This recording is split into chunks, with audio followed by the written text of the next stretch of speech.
Saúde os irmãos com a paz do Senhor, amém? Amém!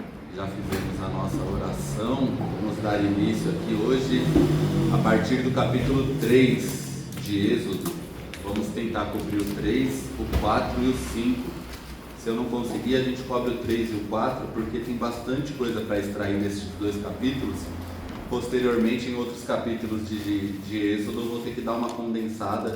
Vai ter aulas que a gente vai ter que juntar bastante capítulos, porque uns têm mais informação para nós extrair e aplicar para a nossa vida, e outros têm menos, né? Como eu disse no começo das aulas de Gênesis, em Gênesis teve 2 capítulos que a gente praticamente só citou a nível de informação e passou por eles, que foi Gênesis 10 e o outro capítulo da genealogia de Esaú, né? Se eu não me engano é o 36, da genealogia de Esaú.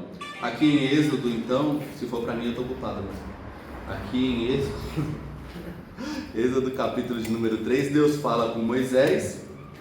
É interessante notar que Moisés apacentava o rebanho de Jetro. Êxodo capítulo 3 vai dizer, versículo 1, apacentava o rebanho de Jetro. Com base na pregação de Estevão, ele está 40 anos aqui em Midian, Moisés está após fugir, né? E ele ainda está apacentando um rebanho que não é nem dele, é do sogro dele. A humildade que Deus foi formando no caráter dele, né? A ponto dele estar 40 anos apacentando um rebanho que não é nem dele e sem largar o cajado, né? Sem largar ali a função dele. É interessante que Deus faz um chamado na vida dele, nesse momento. Deus chama ele está apacentando há 40 anos o rebanho. No meio de um dia comum, ele não esperava, ele se levanta, ele vai apacentar o rebanho, Deus se revela a ele naquela sarça. E é interessante notar que Deus faz um chamado na vida de pessoas ocupadas. Muitas vezes, né, a gente vê, eu particularmente abrindo isso, eu vejo o meu trabalho como um empecilho enorme. Porque tem dia que eu quero buscar mais e não consigo por causa do trabalho. Tem madrugada que eu quero ir mais, mas eu não posso porque eu tenho que dormir por causa do trabalho. Só que quando a gente olha para dentro da Bíblia, a gente vê Deus chamando pessoas ocupadas. Deus chama um Moisés enquanto ele trabalhava apacentando o rebanho.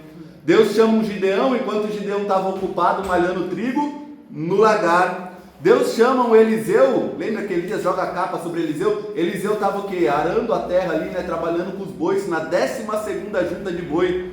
Ele estava ocupado trabalhando, mas Deus encontra ele no meio da rotina dele e faz um chamado. Você vê isso na vida dos apóstolos, estava pescando, Jesus passa, diz me segue, eles largam tudo e seguem Jesus. Você vê isso na vida, por exemplo, de Mateus, o publicano, estava na coletoria, Jesus passa, diz me segue, ele larga tudo e segue Jesus. Luan, não estou entendendo, no meio da minha e da tua rotina Deus pode se revelar. No meio da minha e da tua rotina de trabalho, muitas vezes exausta, cansativa, Deus pode te visitar, Deus pode se revelar, Deus pode fazer um chamado, Deus pode trazer uma palavra, Deus pode usar alguém. No meio da minha e da tua rotina, o meu e o teu Deus intervém, o meu e o teu Deus interfere. Ele é um Deus intervencionista, Ele intervém no meio da nossa rotina, no meio do nosso dia a dia, Ele surpreende. Né? Já pensou? A gente não está esperando, mas de repente num culto que parece que vai ser comum, Deus visita, Deus batiza, Deus renova, Deus liberta, Deus cura, Deus faz um mover sobrenatural. Então o meu e o teu Deus, Ele surpreende eu e você no meio da minha e da tua rotina. A Bíblia vai dizer que aqui o nome do monte é Horebe e diz que era um monte de Deus. Provavelmente esse monte de Deus aqui não é uma informação geográfica, mas teológica, né? Aos olhos de quem está escrevendo, ele se lembra que Horebe foi ali onde Deus se manifestou, porque ele escreve após tudo que aconteceu aqui em Êxodo ter acontecido, né? Então ele chama Horebe de um monte de Deus, e é uma alternativa para o nome Sinai. Tanto Horebe quanto Sinai aqui no Êxodo vai se referir ao mesmo monte. Luan, onde é esse monte? Tem muita gente que viaja para lá e visita, mas se você for, saiba que o guia turístico está te enganando, porque ninguém sabe em qual monte daquela região que isso aconteceu, mas a gente sabe mais ou menos a região. Então o guia turístico te leva lá no Monte Sinai, tem vídeo na internet, tem tudo, vai falar, olha aqui que Moisés teve um encontro, mas ninguém sabe ao certo qual foi exatamente o monte naquela região ali do Sinai que Deus se revelou a Moisés. É interessante que aparece o anjo do Senhor novamente, né? Anjo do Senhor, como a gente viu em Gênesis, vale a pena lembrar, anjo do Senhor na Bíblia é uma teofania no Antigo Testamento. O que é isso? Não é um anjo, é o próprio Deus se manifestando em forma de anjo para falar com Moisés. Porque você vai ver que o anjo fala, eu sou o Deus de Abraão, Isaac e Jacó. Nenhum anjo pode falar isso, né? Então, dentro da teologia, muitos vão entender que aqui, quando aparece o anjo do Senhor, essa manifestação visível de Deus, é Jesus Cristo pré-encarnado. Luan, o que é pré-encarnado? Antes dele encarnar no ventre de Maria. Porque como eu preguei aqui no outro domingo, que eu preguei, sem ser o último, né, o anterior, Jesus, ele é eterno. Muitas pessoas passam anos dentro da igreja sem entender isso. Jesus, ele é eterno, ele não passou a existir no momento que ele aparece ali, que o Espírito Santo semeia ele no ventre de Maria. Não, a Bíblia diz que ele se diminuiu, se esvaziou da glória dele. Sendo em forma de Deus, ele se esvaziou. Não teve por usurpação ser igual a Deus. Filipenses capítulo 2, vamos ler isso. Eu não tinha nem anotado, mas vamos ler isso. Que o mais importante é Jesus Cristo, né? Se a gente aprender algo sobre Cristo, valeu a pena já. Filipenses capítulo 2, a partir do versículo 5. Eu gosto desse texto na Almeida Revista Corrigida. Alguém tem a Revista Corrigida? Sabe dizer se tem?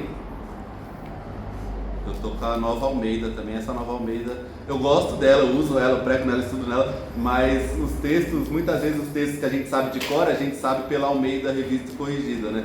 Que é a mais usada. Que capítulo que é? Capítulo 2, Filipenses, capítulo 2, versículos do 5 ao 11.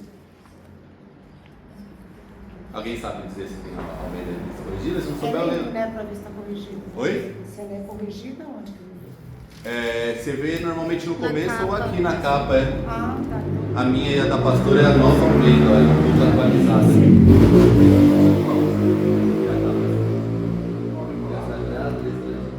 Aqui, ó, a dela. Posso ler na sua? Felipe? Oi? A dela eu acho mais bonito né, nessa Almeida. Filipenses capítulo 2, a partir do versículo 5.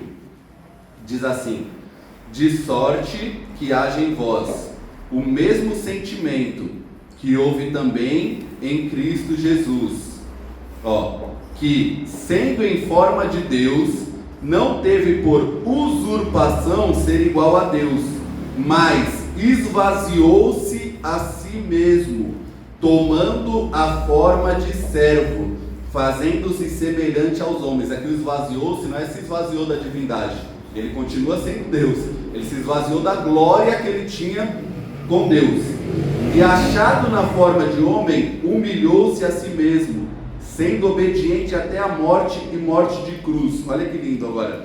Por isso também Deus o exaltou soberanamente e lhe deu um nome que é sobre todo nome, para que ao nome de Jesus se dobre todo joelho dos que estão no céu, na terra e debaixo da terra, e toda língua confesse que Jesus Cristo é o Senhor, para a glória de Deus Pai. Muito obrigado. Versículos 5 ao 11 daqui.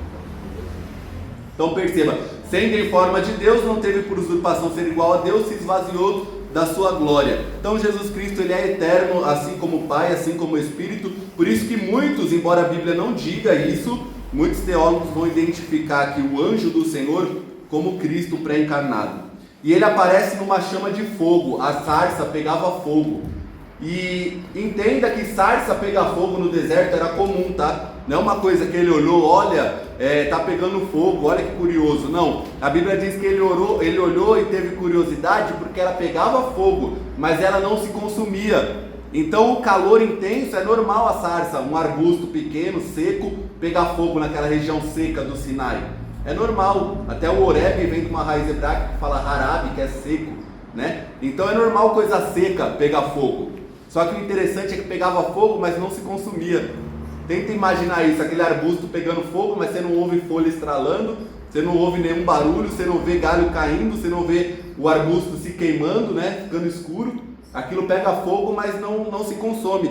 E é interessante que Deus se revela a ele numa chama de fogo, num arbusto. Sabe por quê? Em Gênesis 15 a gente viu, quem estava aqui na aula, Gênesis 15, naquele sacrifício, aquela aliança que Deus faz com Abraão, era para passar os dois, só passa Deus. Como é que Deus passa no meio daquele sacrifício? Deus passa em forma de uma chama, de uma tocha de fogo.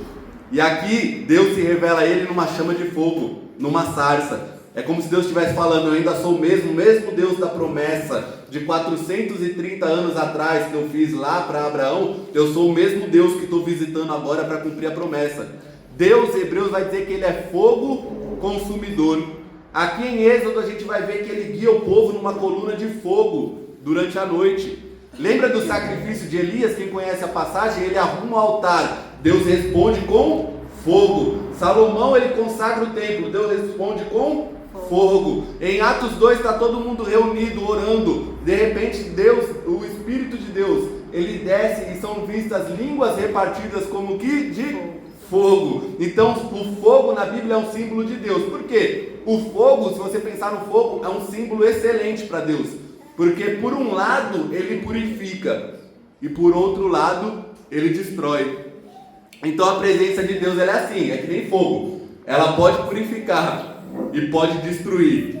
O fogo que vai purificar os santos, os justos, os que creem a Deus, é o mesmo Deus, o mesmo fogo que vai destruir eternamente, né? Ali no juízo, aqueles que não creem em Jesus Cristo. Então, o fogo é um símbolo perfeito para Deus dentro da Bíblia. A sarça aqui simboliza o quê? Alguns comentaristas vão dizer que simboliza Moisés, porque ela é fraca, cheia de espinho, aparentemente não serve para nada, mas o fogo de Deus está ali pegando nela. Tem algo especial, poderoso de Deus ali naquela sarça. Outros vão dizer que simboliza a humanidade, verdadeiramente, nós como servos de Deus, né? Nós somos frágeis, falhos, cheios de espinhos, cheios de imperfeição. Muitas vezes sentimos que não servimos para nada, mas se o fogo de Deus estiver na minha e na tua vida, coisas grandes vão acontecer. Deus vai operar através da minha e da tua vida, assim como ele operou através da vida de Moisés. Luan, mas eu sou falho. Moisés era falho, a gente viu na última aula, cometeu até assassinato, enterrou na areia, 40 anos está lá em Midian, achando que está esquecido. Uma baita crise de identidade. Por que crise de identidade, Luan? Uma vez eu estudei, ano passado eu estudei para pregar essa palavra, e aí eu estava orando, me veio isso, crise de identidade. Sabe por quê? Porque ele, culturalmente, ele é egípcio, de nascimento ele é hebreu, só que agora ele está 40 anos vivendo em Midian.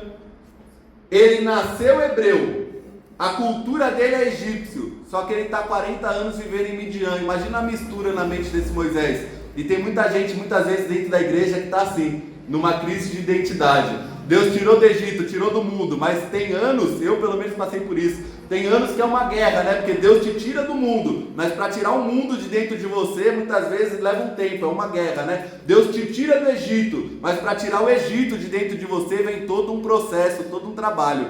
Então ele nasceu hebreu, a cultura é de egípcio, mas está 40 anos vivendo em Midian. Então é uma crise de identidade muito grande. Talvez olhando para ele você não ia saber se é egípcio, se é hebreu, se é midianita. Tem crente que é assim, né? Você olha, você não sabe se é vaso, se não é, se é homem de Deus, se não é. A gente olha, a gente não sabe, toma cada susto. Outro dia o varão lá, não, deixa pra lá isso, vai, vamos seguir na aula. E é 5h46, estou no trabalho, o varão, isso aqui vai pra internet, né, pastor? O varão falou, o rapaz me provocou no metrô, meti o braço no pescoço dele, grudei ele na parede, mas tá querendo o quê e tal? Eu falei, rapaz, o homem é perigoso. Aí no dia seguinte ele falou, eu sou presbítero da igreja. Eu falei, mas rapaz, a disciplina lá deve ser pesada na igreja. Deve ser na base do Muay Thai, do cascudo. Meu Deus do céu. Eu falei, rapaz, mas deixa isso pra lá, vai. Então, As chamas pegavam naquilo ali, mas não consumia. Então, outros vão dizer assim, que pegar fogo é fácil, é comum, né? O difícil é não se consumir, né? Muitas vezes você vê igrejas do nosso ramo, do nosso meio, vamos dizer assim, apostólica, pentecostal, igreja que a gente chama de continuista, que acredita nos dons do Espírito Santo, no mover. Você vai encontrar muita gente assim, pega fogo, mas não consegue resistir. Verdade. Hoje está pegando fogo, mas amanhã já não pega mais, já não quer mais saber. Hoje está pegando fogo, está naquele, nossa, daqui a pouco não vem mais para o culto. E você fala, ué, mas como é que é isso? Pega fogo, mas está se consumindo. Não está sendo que nem a sarça, pega fogo, mas não se consome. Deus não precisa, olha o que desceu agora, Deus não precisa da sarça para pegar fogo. Deus não precisa, aquela chama não precisava do combustível, do óleo da sarça para se manter. Deus não precisa de mim e de você para se manter, da minha e da sua força. É na força dele, é no poder dele, é na graça dele. Se cansar é comum, mas ele vai renovar eu e você. Lembra de Isaías? Os jovens correrão e não se cansarão, voarão alto como águias. Por quê? Porque Deus, o poder dele, se aperfeiçoa na minha e na tua fraqueza. Amém? Então, que a gente seja assim, pegue fogo, mas não se consuma. Tem que saber dosar, né? Então, Deus vai chamar ele, eu acho que vai ficar falando 3 no 4 mesmo, viu? Porque Deus vai chamar ele, vai dizer, Moisés, Moisés. E a gente viu aqui, e você já deve ter ouvido algum pregador ou teólogo dizendo que quando a Bíblia repete o nome 2 vezes assim, Deus está dizendo, eu te conheço. A Midrash, que é a interpretação versículo por versículo que os judeus fizeram aqui de Êxodo, ela diz que Deus está dizendo, quando ele diz 2 vezes, eu te conheço. Ele fala lá em Gênesis 22, Abraão, Abraão, né? Ele fala para Jacó, Jacó, Jacó. Ele fala aqui, Moisés, Moisés, eu te conheço. Alguns vão dizer que isso chegou no Brasil culturalmente através dos judeus. Muitos judeus vieram para o Brasil, especialmente no Nordeste, por isso que a gente tem essa mania, esse costume. Quando a mãe fala, Luan, Luan, ela está falando, eu te conheço, entendeu? Então isso chegou até nós, perceba como que é interessante, né? Isso chega até os dias de hoje.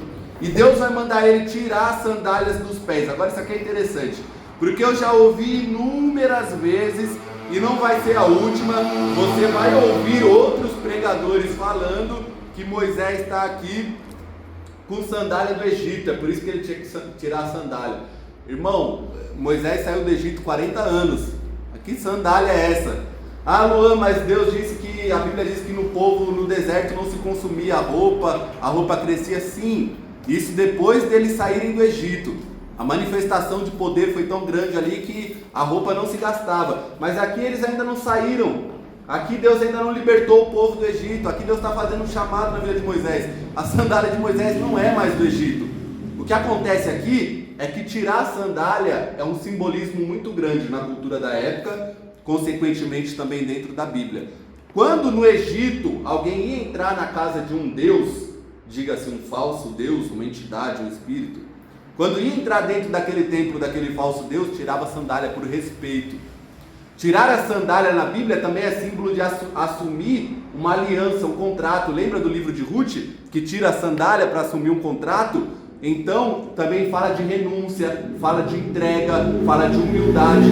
Deus está falando para ele, tira a sandália. É um ato de respeito, é um ato de entrega, é um ato de renúncia. É um ato de alguém que está entrando numa aliança com Deus, tirar a sandália dos pés.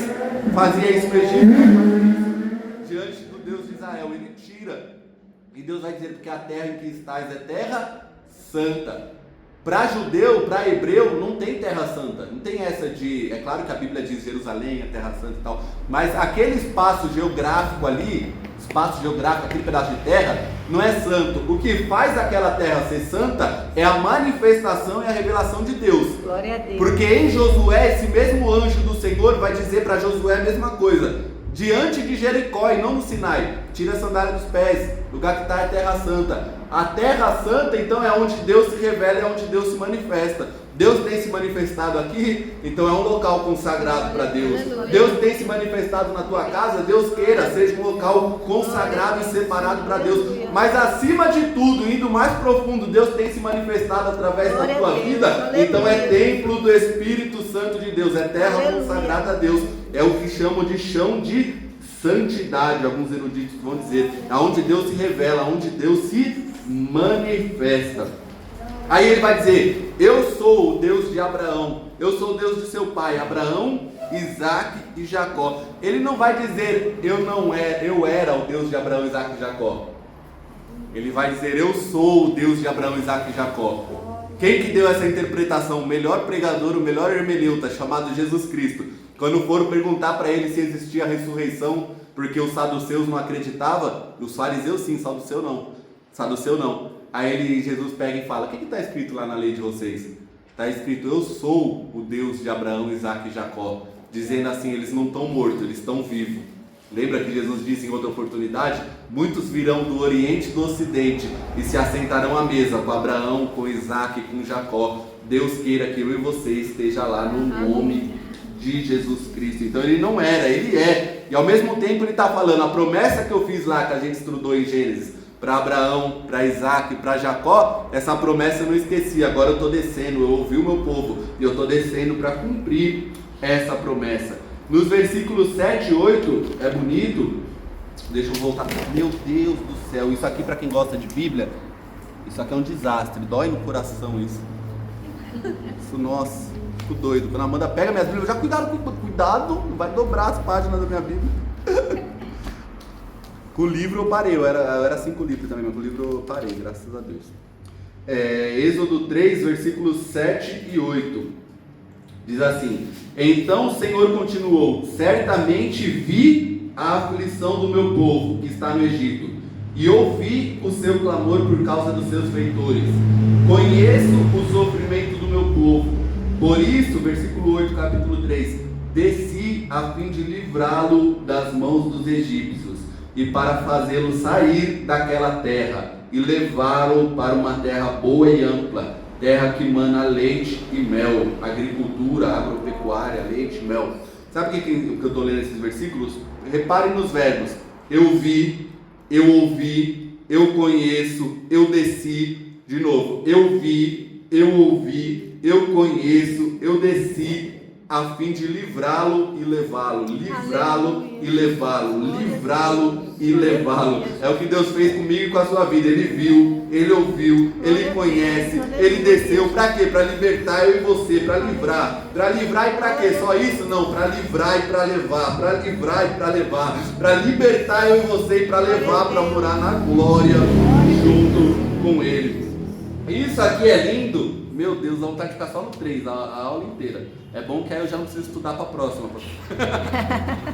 Eu tenho um TCC para fazer, eu tinha 3 meses, agora eu tenho 1 mês e eu não comecei ainda. E quanto mais a gente procrastina, mais ansioso a gente fica, e vai roendo unha e vai trabalhando. É o brasileiro, né? O brasileiro deixa tudo para o último minuto. Mas eu vou começar, em nome de Jesus. São 5 objeções de Moisés em Êxodos capítulo 3 e 4. Essa foi uma das primeiras saudações que Deus me deu na vida. Você sabia que ninguém começa pregando, né? Você sabe que as pessoas começam dando saudação, né? Deus vai te dando uma saudação, outra saudação. Você lê um versículo, você interpreta, você aplica. Eu já falei aqui que eu fiquei assustado várias vezes com os irmãos dando saudação. A Dani, uma vez, um culto de quarta que eu vim, que ela estava dirigindo, se eu não me engano, e ela lia e dava saudação e tal, interpretava e tal. E eu ficava pensando: meu Deus do céu, pessoas, se vocês vissem eu nas primeiras vezes, vocês não iam acreditar, porque eu não conseguia fazer isso não. Totalmente preso, totalmente travado, e não conseguia, não tinha facilidade de falar e de fazer. E uma das primeiras saudações que eu dei, que Deus me deu e que eu trouxe para a igreja, que foi essa daqui. Isso aqui é demais, isso aqui, Êxodo capítulo 3 e 4. Isso aqui é demais porque foi escrito há mais de 3.000 anos e é o que acontece comigo e com você até os dias de hoje. Repare bem, ele é extremamente capacitado, porque ele cresceu e foi ensinado no Egito em tudo. Só que já passou 40 anos. Ele está se sentindo como? Rejeitado, esquecido, ele está se sentindo inútil. Deus vai fazer um chamado na vida dele e vai falar que vai enviar ele. Olha o que aconteceu. Deus faz um chamado na vida dele. Ele vai apresentar 5 desculpas para Deus. E guarde isso, porque são as desculpas que eu e você apresenta para Deus até hoje. 5 desculpas para Deus. Moisés vai dizer: quem sou eu?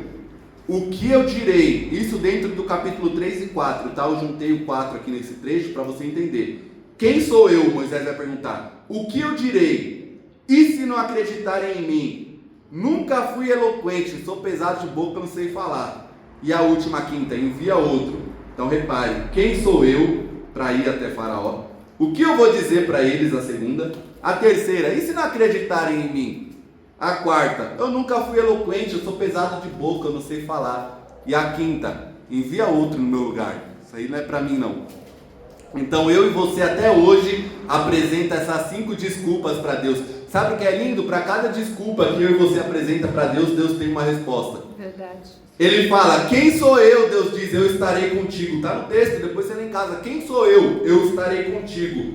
O que eu vou dizer? Diga que eu sou o que sou. O eu sou está te enviando. Ponto final. Ah, mas e se não acreditarem em mim, na minha conversão, no meu chamado? Se ninguém acreditar em mim, estou na igreja, vou falar lá, está se escondendo na igreja, não se converteu, é fogo de palha. E se não acreditarem em mim? Deus diz, eu te darei sinais. Põe a mão no peito, tira, tinha um bolso aqui no peito, tira, a mão ficou leprosa, coloca de novo, ele colocou, a mão ficou curada. Deus disse, tira um pouco de água. Não, qual que é a segunda? A primeira é a do peito, da lepra. A segunda é qual? É o cajado depois. O cajado, joga o seu cajado no chão. Ele jogou, virou uma serpente. Pega de novo, ele pegou, voltou a ser um cajado, uma vara. Deus disse assim para ele, se não acreditarem no primeiro e no segundo sinal, você vai no Nilo, pega um pouco de água e joga no chão, vai virar sangue. É o terceiro. Se Moisés falasse assim, e se não acreditarem nos terceiros, eu tenho certeza que Deus ia falar, eu vou dar o quarto, o quinto, o sexto, o sétimo, quantos sinais eu for preciso eu te dar, para você entender que eu tenho algo contigo, que eu tenho um chamado na tua vida, que eu não abro mão, que é você que eu quero usar, que eu tenho um propósito. Deus não erra quando escolhe alguém, Deus não se engana quando escolhe alguém, Deus não se enganou quando trouxe você para a igreja, Deus não se enganou quando fez um chamado na tua vida. Deus tem a convicção de quem Ele está chamando. Deus sabe. Deus não olha para o meu, para mim, para a tua força. É só uma sarça. Parece que não serve para nada, cheia de defeito e imperfeição. Mas Ele olha para o poder dEle, está firmada no poder dEle, na fidelidade dEle, na graça dEle. A capacidade minha é pequena, mas a capacidade dEle é grande, de transformar a minha e a tua vida, de capacitar a minha e a tua vida e nos usar. Ah, mas e se não acreditarem em mim? Eu te darei sinais. Aí a quarta, que todo mundo usa, né? Mas eu não sei falar bonito, eu não sou eloquente. Alguns vão dizer que ele era gago, mas isso é forçar o texto. O que ele está dizendo não é que ele é gago. O que ele está dizendo é que ele não sabe falar. É o que todo mundo diz para Deus, eu não sei falar. Eu até hoje falo para Deus, às vezes eu vou orar, eu não sei mais o que dizer. Chega no determinado momento da oração. Aí eu falo, Deus, eu não sei orar, eu não sei pregar, mas é contigo, o Senhor chamou, o Senhor vai capacitando e vai usando. A gente apresenta essas desculpas, essas objeções para Deus. Eu não sei falar, o que ele fala não é que ele é gago, ele fala, eu sou pesado de boca. Talvez ele tivesse alguma dificuldade, mas o texto não diz qual é a dificuldade. O que para mim parece aqui é que ele está dizendo que todo mundo diz. Eu não tenho uma eloquência, eu não tenho uma boa oratória, eu não sei falar bonito, eu não sei usar as palavras, né, bonitas para tocar. Quem disse que Deus precisa de oratória, de eloquência? Verdade. Quem disse que Deus precisa que você fale bonito? Quem disse que Deus depende disso para agir na vida de alguém? Quem foi que disse? Deus disse assim, quem fez a boca do homem? Deus responde para Moisés, não fui eu colocarei a minha palavra na tua boca. Deus está dizendo, sou eu que vou te ensinar o que você deve falar. Para Jeremias é a mesma coisa, Deus chama Jeremias capítulo 1 fala, mas eu sou menino, eu não sei falar. Deus diz, não diga que tu és muito jovem, que tu és moço, porque a quem eu te enviar você irá, e tudo que eu ordenar você falará. Eis que eu coloco as minhas palavras na tua boca. É Deus que coloca a palavra dele na minha e na tua boca. Anteontem eu já contei aqui, eu acho também, de uma vez que eu na minha insanidade, não faça isso, é por isso que não dizem para não ficar falando de experiência assim da palavra, porque às vezes a gente fala de uma experiência e a pessoa acha que a gente está instruindo a fazer isso, quando na verdade uma experiência às vezes conta de um erro terrível. Por exemplo, isso aqui que eu fiz foi um erro terrível, uma loucura, insanidade. Eu falei, vou virar a noite orando para Deus me recolher. Aí eu apaguei, Deus falou comigo em visão, eu não via o rosto, mas via como se fosse um profeta de terno vindo marchando, colocava a mão na minha cabeça e falava assim, não digas para eu te recolher, ainda não é tempo de eu te recolher dessa terra, e não desistas de falar em meu nome. Aí eu acordei assustado, e o que o Espírito Santo trouxe na hora no meu coração, não por inteligência minha, mas por iluminação, na hora eu entendi aquilo. Deus disse assim, que ele não disse não desista de falar do meu nome, mas em meu nome. A diferença é que falar do nome de uma autoridade qualquer um fala, mas falar em nome dela só um porta-voz autorizado. É isso que Deus está dizendo para Moisés, é isso que ele disse para Jeremias, é isso que Deus diz para mim, para a tua vida. Quando você abre a boca ali para falar de Deus, da palavra, não é você, não é eu, não somos nós que estamos falando, é Deus que está pondo a palavra dele na minha e na tua boca. Você não está falando do nome de Deus, você está falando em nome de Deus. Luan, mas é tão simples, às vezes ele usa na simplicidade. Às vezes uma criança, Deus levanta com uma palavra que toca o coração, quebra a cadeia, liberta, salva, cura. É na simplicidade. Deus não precisa de eloquência, Deus não precisa de oratória. Luan às vezes trava, como o Gil falou outro dia, né? E eu já disse que aconteceu comigo, de ficar uns 10 minutos com o microfone na mão sem saber o que ia falar. Mas é assim, chamado é isso, não desiste, caiu, quebrou a cara, deu errado. Ficou com vergonha? Levanta de novo, tenta de novo, porque quem fez a promessa na tua vida, ele não erra, ele não desiste, ele não abre mão. Quem prometeu, a Bíblia diz que é impossível que ele minta. Então se ele te chamou, se ele disse que ele vai te usar, se ele te levantou, acredite, porque ele vai te capacitar, ele vai pôr a palavra dele na tua boca.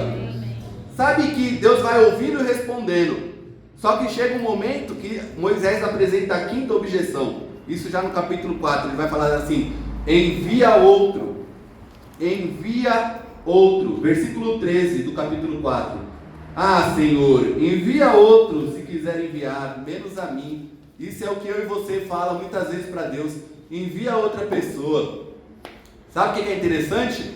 Deus estava respondendo ele, até agora, objeção por objeção. Nessa objeção a Bíblia diz que a ira de Deus, versículo 14, 4:14, a ira do Senhor se acendeu contra Moisés.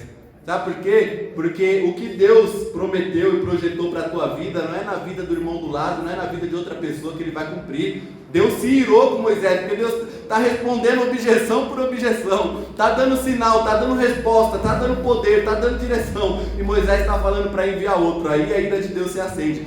Mas Deus é tão maravilhoso, tão misericordioso, que Deus vai dizer assim, Arão não é seu irmão? Eu sei que ele fala fluentemente. Deus vai enviar Arão para ajudar Moisés. Se for preciso, Deus levanta pessoas, irmãos do teu lado para te ajudar. Mas Deus não desiste da sua vida, Deus não desiste do projeto que Ele tem na tua história. Ele é fiel à obra, o apóstolo Paulo disse, a obra que Ele começou na vida de vocês, Ele é fiel para completá-la até aquele dia. Quem abandona a obra pela metade é político, eu costumo dizer, não é Deus. Deus não abandona a obra pela metade. Então, uma característica de quase todo chamado é sentir medo, sentir insuficiência. O apóstolo Paulo, que falava 3 ou 4 línguas, grego, romano, latim, né? O romano é o latim. Grego, latim, hebraico, quem sabe ele arranhasse o aramaico, porque ele estudou com Gamaliel, era um erudito. Um homem desse que escreveu cerca de 1/4 das páginas do Novo Testamento, ele vai dizer assim: quem é suficiente para essas coisas? Se ele se sentir insuficiente, imagina eu e você. Já teve dia de eu aceitar pregar em algum lugar e acordar de manhã em medo, com frio na barriga, em desespero, falar: o que eu fiz? Onde estava a minha cabeça quando eu aceitei ir pregar? A gente se sente incapaz, a gente se sente insuficiente, mas a suficiência ela está em Deus. O El Shaddai é o Todo-Poderoso, é o Deus todo-suficiente. A suficiência não está em mim, não estava em Paulo, não está em Moisés. A suficiência está nele, o poder está nele, a capacidade está nele. Então é uma característica de todo chamado. Você sente medo, você sente insuficiência, você sente até muitas vezes como Jonas, vontade de fugir, apresenta desculpa, não, Deus não sabia, etc. Por isso que eu acho estranho. Eu acho que a gente vai ficar só no capítulo 3 nessa aula de hoje. E glória a Deus por isso. Glória a Deus por isso. Eu acho estranho que tem gente, e os irmãos devem ter visto já, eu não preciso citar nome, é até falta de ética.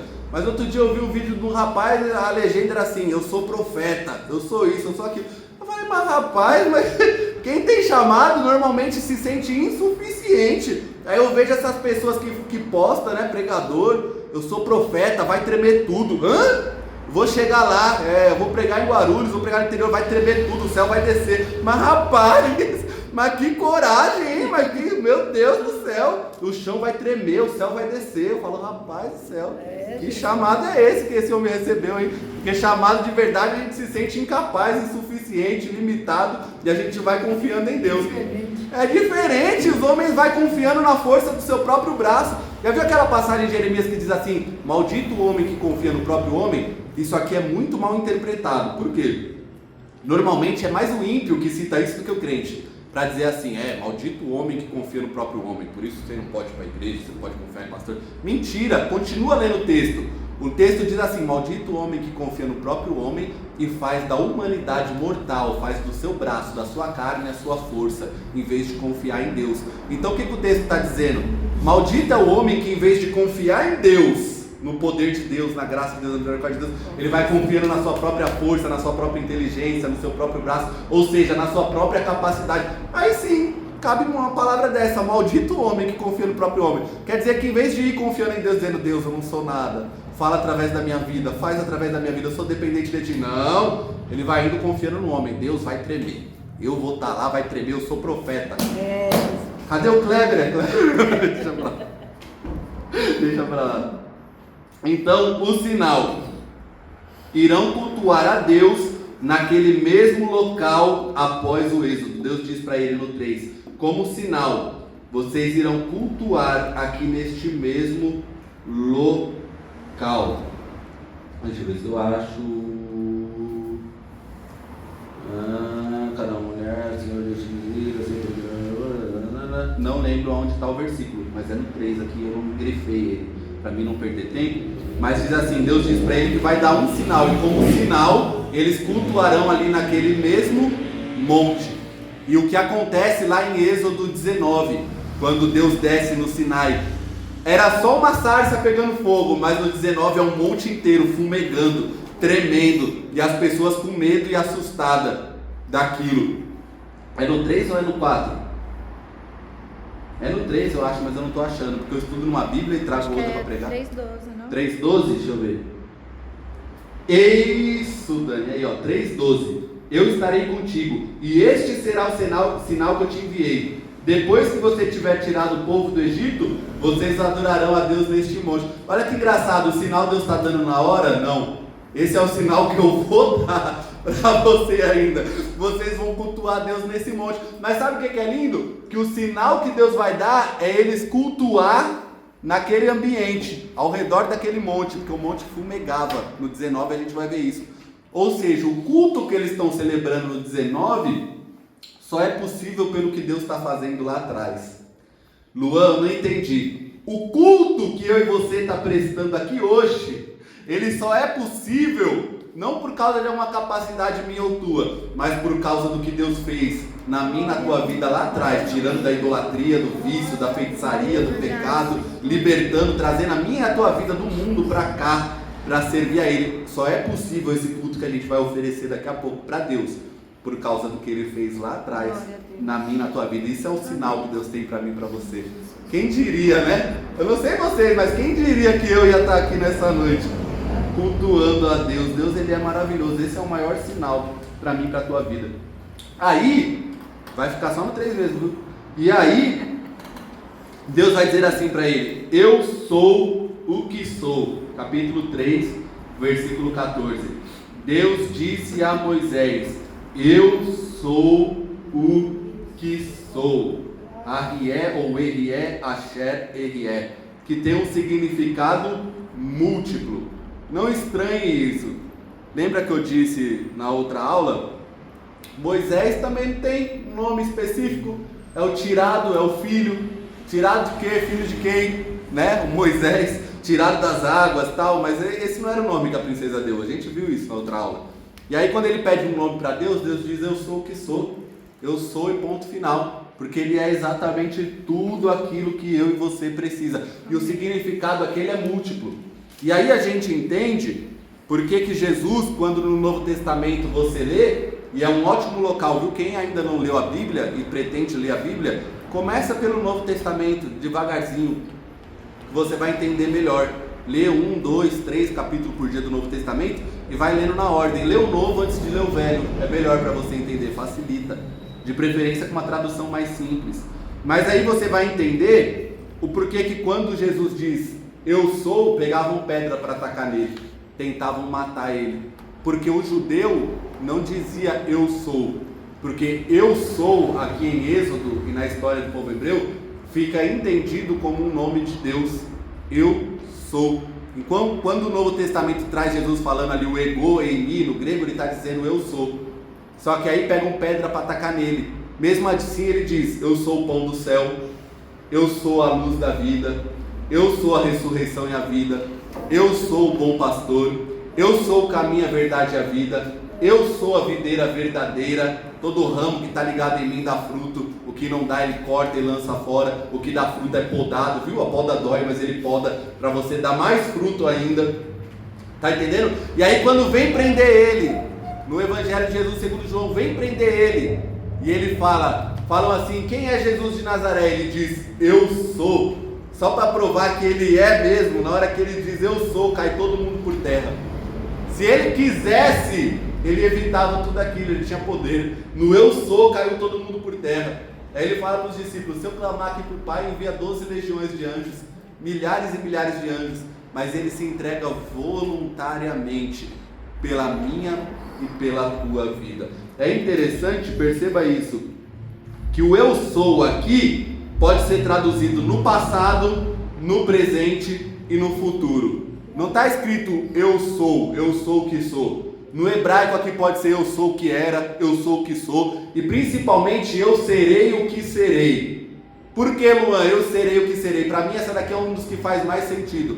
Eu serei o que serei. Significa, segundo alguns eruditos, que Deus está dizendo, naquilo que eu vou fazer, você vai saber quem eu sou. Moisés está dizendo, quem é você? Ele, naquilo que eu vou fazer, você vai saber quem eu sou. No que eu vou fazer na tua história, na tua vida, você vai saber quem eu sou. Talvez hoje venha, adora, cultua, mas não sabe quem é. Mas o que ele vai fazer na tua vida, na tua história, você vai entender que ele é dono do céu, da terra, do mar, ele é dono dos anjos, ele é dono da igreja, ele é dono de tudo. No que ele vai fazer, você vai entender o que ele é. Quer ver como faz muito sentido isso? Do passado, presente e futuro? Eu sou o que era, eu sou o que sou, serei o que serei, eu sou o Deus eterno. Isso faz tanto sentido que quando você lê o Novo Testamento, você vai para Apocalipse e Jesus vai dizer assim, que ele é aquele que é, que era e que há de vir. Luan, o que é isso? Passado, presente, futuro. Aquele que é, que era e que há de vir. Ele é o grande eu sou. Aí o Apocalipse ainda vai acrescentar ele falando, eu sou a raiz e a geração de Davi, eu sou a resplandecente estrela da manhã. A primeira estrela. O que é a estrela da manhã? A primeira estrela que eles viam durante o dia, a primeira que ilumina, esqueci o nome dela, é conhecida como estrela da manhã, que anuncia que está chegando um novo dia, um novo tempo. Jesus, ele é aquele que anuncia que está chegando um novo dia, um novo tempo, uma nova história para mim e para a tua vida. É interessante que Apocalipse ele diz, eu sou a raiz e a descendência de Davi. O povo chamava ele de filho de Davi, né? Aí um dia ele se invoca e fala, como é que Davi me chama de Senhor então? Como é que o Messias pode ser filho de Davi se ele é Senhor de Davi? Onde que está isso? Está lá nos Salmos, disse o Senhor ao meu Senhor, assenta-te à minha direita, até que eu ponha os teus inimigos como apoio dos teus pés. Aí o povo, a Bíblia diz que não sabiam mais o que dizer para ele, aí ficou todo mundo calado. Estava achando que era só um descendente de Davi, mas ele é Senhor e Deus de Davi. Glória a Deus. Ele sempre existiu, ele é aquele que é, que era e que virá. Então ele também pode ser traduzido como estou presente. A Midrash vai dizer o que eu disse, eu sou o que era, eu sou agora e eu sou no futuro. Está preocupado com o futuro, cheio de ansiedade e preocupação, quem não fica às vezes? Mas ele é aquele que está no futuro, ele é aquele que já conhece o amanhã sobre a minha e sobre a tua vida. Você sabia que quando ele traz uma promessa, uma revelação, ele está trazendo a certeza de algo que você vai viver, mas ainda não chegou? Porque o tempo para mim e para você passa assim, numa sequência, numa linha contínua. Só que Deus não, Deus está no passado, está no presente, está no futuro. O Deus que está aqui agora, ele já conhece o dia de amanhã, ele já conhece o teu futuro. Então se ele fez uma promessa, se ele trouxe uma palavra, fica tranquilo, Eu sei que às vezes bate, né, a dúvida, bate o medo, bate a insegurança, mas fica tranquilo que Ele já está no teu amanhã, Ele já está no mês que vem, Ele já está no ano que vem, Ele já conhece, é por isso que a resposta vem na minha e na tua direção. Então, o que é interessante também é que conhecer a essência do nome de um Deus na cultura do Egito fazia você ter certa capacidade, certo poder diante ali da crença deles, da cultura, da feitiçaria egípcia, do paganismo egípcio. Conhecer o nome de um Deus te dava certo poder sobre aquele Deus. Aí quando Moisés vem com essa cultura e pergunta para Deus, qual é o seu nome? Ele diz, eu sou o que sou. Ninguém influencia ele, ninguém manipula ele, ninguém tem poder sobre ele. É ele que tem poder sobre os céus e sobre a terra. Aí Deus vai fazer uma promessa para ele de uma terra que mana leite e mel. Agricultura, agropecuária, é um simbolismo para isso. A terra do Egito é uma terra seca. A terra do Egito, se você pegar no mapa, cresce ao redor, ao entorno do rio Nilo, porque ali o Nilo transborda, a terra ao redor fica úmida, eles conseguem plantar e colher. É por isso que mesmo em tempo de seca, a gente viu em Gênesis, muitas vezes no Egito ainda tinha comida, por causa do Nilo.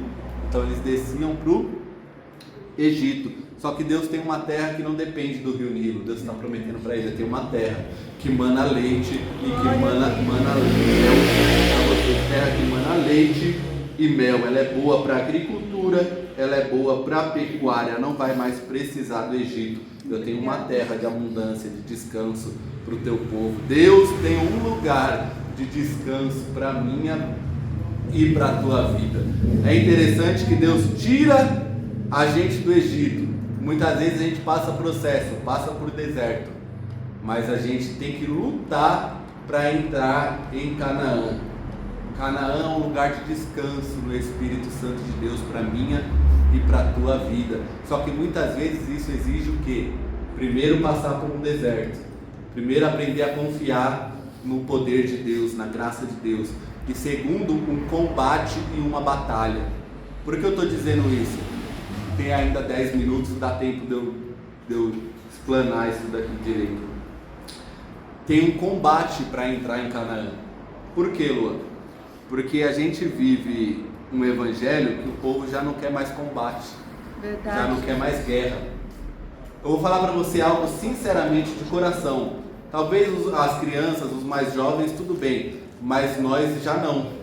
Nós não conseguimos viver um cristianismo sem oração, sem jejum, sem Bíblia, e as pessoas estão querendo viver um cristianismo sem oração, sem jejum, sem Bíblia, sem ferramenta, sem arma. Na hora que Satanás sopra um vento, toca, a pessoa sai da igreja.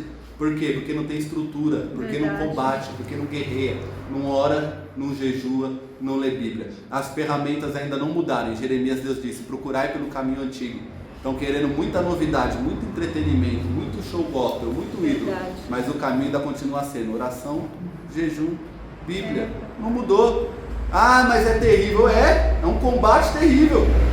Ah, Luan, mas eu não acordo com jejuar. Quem é que acorda com vontade de passar fome, irmão? Ninguém acorda com vontade de passar fome. Mas chega uma hora que você tem que jejuar para matar carne, chega uma hora que você tem que entrar em guerra. Luan, Deus não fala comigo. Chega uma hora que você tem que abrir sua Bíblia para ler, para Deus falar com você. Eu vi um irmão falando no outro dia, mas Deus falava comigo, era uma conexão, era um negócio e tal, e eu não sinto mais isso. Eu falei, irmão, você achou que ia ser assim a vida inteira? Porque eu não sei vocês, mas no começo, quando você se converte, Deus trata você que nem um recém-nascido, Deus pega no colo. Todo culto que você vai, Deus usa um profeta, Deus fala com você, é um cuidado, uma coisa, mas chega uma hora que você cresce. Chega uma hora que você tem que aprender a guerrear, chega uma hora que você tem que aprender a buscar a palavra dele dentro da Bíblia. Chega uma hora que Deus quer que você amadureça. Compreende isso? Então há uma guerra. Aqui ele vai tirar o povo do Egito. Aí vai haver uma guerra para entrar em Canaã. Então não desista da sua guerra. Luan, tá difícil, o inimigo está prevalecendo. Contra-ataca, jejua, ora, vai para cima, vai para o culto, adora o nome do Senhor. Não deixa o sono espiritual tomar conta da tua vida. Busque ao Senhor para tomar posse daquilo que Deus tem para você. Olha o capítulo 3, versículo 21 e 22. Eu farei com que este povo encontre favor diante dos egípcios, e quando vocês saírem, não será de mãos vazias. Aleluia. Cada mulher pedirá à sua vizinha, e a mulher que estiver hospedada em sua casa objetos de prata, ouro, roupas, que porão sobre os seus filhos e sobre as suas filhas, e assim vocês despojarão os egípcios. Deus está prometendo: vou tirar do Egito, e não vai sair de mão vazia, ainda vai despojar os egípcios. Vocês não vão sair da maneira que entraram. Entrou poucas pessoas, vai sair uma nação poderosa, forte, e ainda vai despojar os egípcios. Os egípcios que estavam resistindo no fim do livro, antes do Mar Vermelho, perdão, vão implorar para Israel sair. Sai, e já que era escravo, toma aqui o despojo. Sai, não sai de mão vazia. Ainda vão dar ouro, vão dar prata, vão dar bens para o povo de Israel. Às vezes eu já vi também pregador perguntar: mas o tabernáculo ia pano de animal marinho. Aí o ímpio vai dizer, o ateu vai dizer: mas como que ia? Animal, pele de golfinho, ia isso e aquilo para construir, para cobrir. Aí ele esquece que Israel despojou os egípcios. Egito era a nação mais rica, poderosa da terra, e quando sai, eles despojam os egípcios entregam aquilo que eles tinham de bem, de precioso, de ouro, de prata. Então eles tinham condição de construir aquilo, eles não saíram de mãos vazias. Você também nessa noite, no nome de Jesus, não vai sair da forma que você entrou, não vai sair de mão vazia desse culto. O meu e o teu Deus, Ele responde a minha e a tua oração, Ele responde o meu e o teu culto ofertado para o nome dele. Vamos ficar apenas em um capítulo na noite de hoje. Olha que bênção, hein, rapaz. Não vou ir para o 4, Google. Olha lá, 6 minutos. Alguém tem alguma dúvida? Vamos deixar esses 6 minutos para a gente não ultrapassar. Aí, né, onde você falou, o faraó deu tudo e ainda pediu para Jesus, por Deus orar por ele, né? Para orar por ele. Algumas vezes, se eu não me engano, durante as pragas ele pede para orar. A princípio, por hipocrisia, né? Porque quando melhora, tira a praga. Tem gente que é assim, né? Vem para a igreja, ora por mim, aí você ora, as coisas melhoram. Volta para o Egito, já não quer mais saber de Deus. É só tirar a praga, é só tirar ali a dor, é só tirar o espinho, é só tirar o que está fazendo mal, que ele volta. Algo que eu lembrei também, o anjo do Senhor é interessante. Eu nunca tinha reparado nisso. Tem coisa que é tão detalhe que a gente lê várias vezes e não pensa, né? O anjo não aparece aqui, o que aparece é só uma chama. É só uma chama. O anjo do Senhor não aparece. Porque às vezes, as primeiras vezes, só por curiosidade, as primeiras vezes que eu li, eu imaginava o anjo aparecendo. Não, é só uma chama que aparece. E do meio da chama, do meio do fogo, Deus fala com ele. Aí ele entende que Deus está presente naquela sarça. Às vezes a gente não precisa ver, a gente só precisa ouvir a palavra de Deus. Deus é tão bom com você, pastor, que se sou eu que tenho esse sonho na minha frente, eu não ia dormir mais não, eu ia ficar assim. Eu não tinha Amanda ainda, faz muitos anos isso. A Amanda ficou morrendo de medo. Ele falou pra Amanda que eu ia ser arrebatado no último culto que eu preguei. A Amanda ficou a noite toda falando: você não vai morrer não, né, amor? Falei: não, tá repreendido. E dom, vou explicar isso também. Dom não tem nada a ver com fruto, com salvação. Dom é dom. A maior manifestação de poder do Espírito de Deus na Bíblia foi aqui, em Êxodo. E o povo? Era um povo que se santificava, buscava? Não. Era um povo murmurador, reclamão, você vai ver. Luan, o que você está dizendo? Eu estou dizendo, guarde essa frase. Eu não lembro, muitos anos atrás, você pode não gostar dele, mas há muitos anos atrás, foi o primeiro pregador que eu comecei a ouvir pregação, eu gostava muito, o Silas Malafaia. E ele dizia assim, que manifestação de poder de Deus não é aprovação de conduta. Eu guardei isso para minha vida. Manifestação de poder de Deus não é aprovação de conduta. Aí a gente vê a pessoa que profecia, que revela CPF, isso, aquilo, você fala: nossa, que homem santo, meu Deus. Não é aprovação de conduta, manifestação de poder do Espírito Santo de Deus. É dom Deus dá de graça, Deus dá até para rebelde.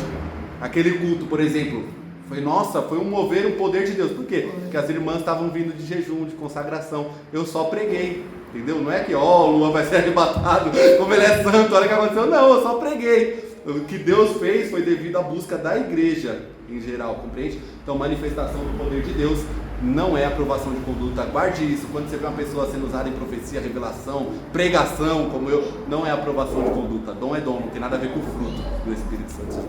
Amém? Amém. Vamos orar.